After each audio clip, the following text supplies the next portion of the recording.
दोस्तों, आज हम भारतीय राजनीति के कुछ अनसुनी जानकारी का दूसरा भाग सुनते हैं और वो है कांग्रेसवाद और राष्ट्रवाद के बारे में। दोस्तों, सुनने में आता है कि जब 2009 में यूपीए बनने के समय जॉर्ज सोरोस दिल्ली में थे तो भारत में देखने वालों को कुछ खास नहीं लगा। फिर उसी साल मनमोहन की बेटी ने सोरोस के साथ न्यूयॉर्क में एक आरामदायक बहुत ज्यादा सैलरी वाली नौकरी कर ली। मीडिया ने देखा, लेकिन उन्हें पता था कि डीप स्टेट से पंगा नहीं लेना है। फिर 2010 से सोरोस के आदमी एक एक करके एनएसई में शामिल होने लगे, जिसकी शुरुआत सोरोस के टॉप आदमी हर्षमंदर से हुई। डीप स्टेट ने भारत पर पूरी तरह कब्जा कर लिया था। अब उन्हीं लोगों ने भारत को फिर से गुलाम बनाने के लिए इंटरनेशनल कार्टेल बनाए हैं। यह नेटवर्क बहुत गहरा है और असल में सनातन को खत्म करने के लिए आतंकवाद का इस्तेमाल करने के पक्ष में है। ऐसे संगठन के हाथों में कांग्रेस का खेलना निश्चित ही दुखदायी है हर भारतीय के लिए। और हर भारतीय हिंदू को यह भी सोचना चाहिए कि क्या वो कांग्रेस को वोट देकर अपनी ही पीढ़ियों का सर्वनाश करने पर तुला हुआ है। जो आज इस बात को नहीं सोच पा रहे हैं और मोदी विरोध में हर चीज को हवा में उड़ा रहे हैं, उनको समय आने पर पता चलेगा। पता नहीं हिंदुओं को यह कब ज्ञात होगा कि उनका सज्जन कौन है और उनका दुश्मन कौन है। आज भी आपको बहुत आदमी ऐसे मिल जाएंगे जो कहेंगे कि भाजपा तो हिंदू मुसलमान करती है, जबकि सच्चाई यह है कि भाजपा तो हिंदू मुसलमान सिख ईसाई सभी का करती है, लेकिन कांग्रेस तो सिर्फ और सिर्फ मुस्लिम तुष्टीकरण करती है और सारे कानून हिंदुओं के खिलाफ बनाने की कोशिश करती है। आप 2005 और 2011 का सांप्रदायिकता का निवारण कानून पढ़कर देखो, आपके होश उड़ जाएंगे। उसमें क्या क्या धारा लिखी हुई थी। यदि वह कानून पास हो जाता तो आज हिंदू अपने ही देश में दोयम दर्जे का नागरिक हो जाता। ध्यान रखने वाली बात यह है कि हिंदू जहां दोयम दर्जे का नागरिक है, उनके साथ फिर वही हालत होती है जो आज बांग्लादेश में हो रही है। इसलिए भारत के हिंदुओं, अपनी आंखें खोलो, अपने विरोधी को पहचानो। क्यों अपने ही वंश का सर्वनाश करने पर तुले हुए हो? तुमको मोदी अच्छा नहीं लगता, भारतीय जनता पार्टी अच्छी नहीं लगती, तो कोई बात नहीं, किसी तीसरे को चुन लो, लेकिन कम से कम जो तुष्टीकरण कर रहा है, जो आपको मिटाने पर तुला हुआ है, उसका तो साथ मत दो। आगे मैं ये कहना चाहूंगा, मोदी जी, पृथ्वीराज चौहान भी बहुत महान और बहादुर राजा थे और बहुत बड़े भूभाग पर उनका साम्राज्य था, पर बड़े भावुक थे। तभी तो मोहम्मद गौरी को 17 बार हराने के बाद भी छोड़ दिया और नतीजा क्या निकला?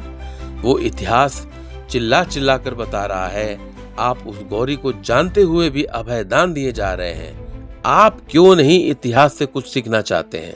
क्यों स्वयं को और अपनी प्रजा को भविष्य की परेशानियों में डाल रहे हैं? एक राजा को सज्जन होना चाहिए, पर शत्रु बोध भी राजा में होना चाहिए।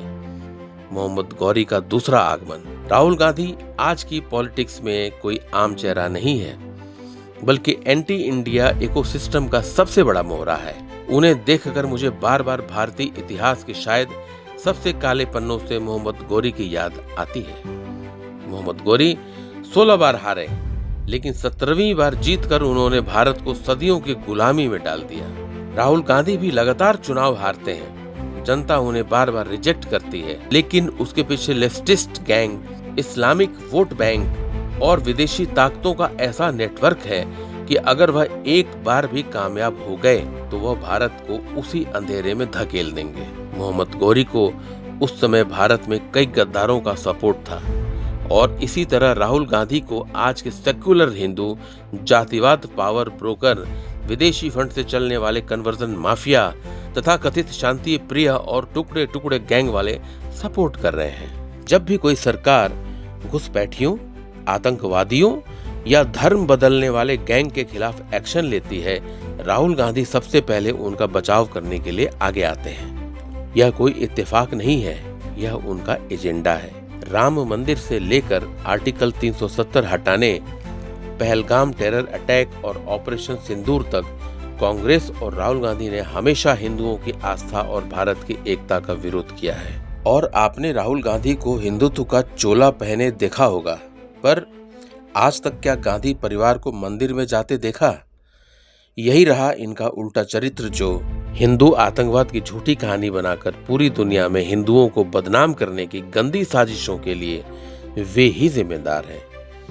पाकिस्तान और चीन की भाषा बोलना, मणिपुर की आग में घी डालना और अलगाववादियों को बढ़ावा देना, यही उनकी पॉलिटिक्स है। राहुल गांधी भारत की परंपराओं और सनातन धर्म पर सवाल उठाना कभी नहीं भूलते। हिंदू आस्था का सम्मान करना उनके डीएनए में ही नहीं है। इसलिए इस्लामिक वोट बैंक ही उनकी असली ताकत है। नेहरू से लेकर सोनिया तक कांग्रेस की विरासत भारत को कमजोर और विदेशी ताकतों पर निर्भर रखने की रही है। राहुल गांधी उसी एजेंडे के वारिस हैं। उनका सपना भारत को आत्मनिर्भर बनाना नहीं, बल्कि इसे विदेशी ताकतों का गुलाम बनाए रखना है। मोहम्मद गौरी ने तलवार के दम पर भारत को गुलाम बनाया था। राहुल गांधी भी तुष्टीकरण, वोट बैंक की राजनीति, विदेशी फंडिंग और धोखेबाज सेक्युलरिज्म से वही काम करना चाहते हैं। इसलिए उन्हें मोहम्मद गौरी का दूसरा अवतार कहना कोई बढ़ा चढ़ाकर कहना नहीं होगा। उनके लिए भारत सिर्फ एक बाजार है और हिंदू धर्म सिर्फ एक मजाक है। इसलिए राहुल गांधी को चुनाव में हराना काफी नहीं है। असली राष्ट्रीय कर्तव्य उनकी पूरी राजनीति को जड़ से खत्म करना है, क्योंकि अगर हम भारत के नागरिक एक बार भी गलती करते हैं तो वह भारत को उसी गुलामी में डाल देंगे जो हमारे पूर्वजों ने सदियों तक झेली है। राहुल गांधी सिर्फ एक हारने वाले नेता नहीं है, बल्कि भारत विरोधी ताकतों का एक जहरीला औजार है। साथ ही याद करिए, ब्राह्मणों का नरसंहार और इमरजेंसी जैसा कांग्रेस का तानाशाही और नेहरू की नासमझी, जिस जहर को हम 74 साल से पालते आ रहे थे, जिसे हम वर्षों से पाल रहे थे और जो हमारे ही खिलाफ भौंक रहा था, उसे मोदी सरकार ने सिर्फ 30 मिनट में देश से बाहर फेंक दिया। हम बात कर रहे हैं संयुक्त राष्ट्र सैन्य पर्यवेक्षक समूह की, जो 1948 से भारत में बैठा हुआ था। इसका काम था भारत और पाकिस्तान के बीच कश्मीर विवाद पर नजर रखना। लेकिन असल में ये संगठन भारत के खिलाफ एक विदेशी सेंसर बोर्ड जैसा बन चुका था। और मजे की बात यह है कि इनका रहना, खाना, गाड़ी, घूमना, यानी कि सब कुछ भारत सरकार यानी हमारी टैक्स के पैसे से होता था। इस समूह ने न सिर्फ भारत को कई बार खुले मंचों पर दोषी ठहराया, बल्कि कश्मीर को द्विपक्षीय नहीं त्रिपक्षीय मसला बताने की भी भरपूर कोशिशें और वकालत की। उन्होंने यहाँ तक कहा कि भारत हमें काम नहीं करने दे रहा, हमारे खर्चे पूरे नहीं कर रहा, भत्ते बढ़ाओ और हमारे लिए और पैसा दो। यानी कि घर में घुसे मेहमान ही अब मेजबान को धमका रहे थे। इस मोदी सरकार ने एक सेकंड भी नहीं गंवाया। विदेश मंत्री डॉक्टर एस जयशंकर ने पूरे प्रकरण की कमान संभाली और सिर्फ 30 मिनट की कार्यवाही में UNMOGIP का वीजा रद्द कर दिया। उन्हें साफ शब्दों में कहा गया कि अब यहाँ तुम्हारी जरूरत नहीं है, 10 दिन में अपना बोरिया बिस्तर समेटो और निकलो। इन 74 वर्षों में भारत ने इनके 40 से ज्यादा अधिकारियों का खर्च उठाया। हमने उन्हें रहना दिया, गाड़ियां दी, सुरक्षा दी और बदले में क्या मिला? हमारे ही खिलाफ बयान, रिपोर्ट और अंतर्राष्ट्रीय मंचों पर भारत की छवि को नुकसान। अब वो दौर खत्म हुआ। सबसे बड़ा सवाल, इन्हें भारत में लाया कौन था? पंडित नेहरू। वही नेहरू जो कि 1948 में कश्मीर मुद्दा खुद UN में घसीट कर ले गए। कश्मीर जो हमारा आंतरिक मामला था, उसे अंतर्राष्ट्रीय मुद्दा बना दिया और आज तक उसकी सजा हम भुगत रहे हैं। हर बार जब UN की कोई रिपोर्ट आती थी, उसमें भारत को घेरने की कोशिश होती थी। अब जबकि मोदी सरकार ने UNMOGIP को बाहर का रास्ता दिखाया है, ये वही क्षण है जैसे अंग्रेजों का आखिरी झंडा उतार दिया गया हो। आज भी देश के 99% जनता को यह नहीं पता था कि अंग्रेजों की छाया UN के नाम पर आज तक हमारे देश में मौजूद थी। मोदी सरकार ने इस बार चुपचाप पर निर्णायक प्रहार किया है। ये सिर्फ कागजी कार्रवाई नहीं, ये सांस्कृतिक कूटनीतिक और मानसिक स्वतंत्रता का प्रतीक है। जो काम कांग्रेस 74 साल में नहीं कर सकी, वो मोदी सरकार ने 30 मिनट में कर दिखाया। अब कोई विदेशी संस्था भारत में बैठकर भारत को नहीं सिखाएगी कि हमें क्या करना चाहिए और क्या नहीं। अब भारत खुद तय करेगा कि उसकी धरती पर कौन रहेगा और कौन नहीं। ये अंग्रेजी छाया का आखिरी सिरा था और उसे भी हमने आज उखाड़ फेंका। आपका शेयर हर एक राष्ट्रभक्त को जगाने का काम करेगा। दोस्तों, इसी के साथ मैं आपसे विदा लेता हूँ। Goodbye and take care.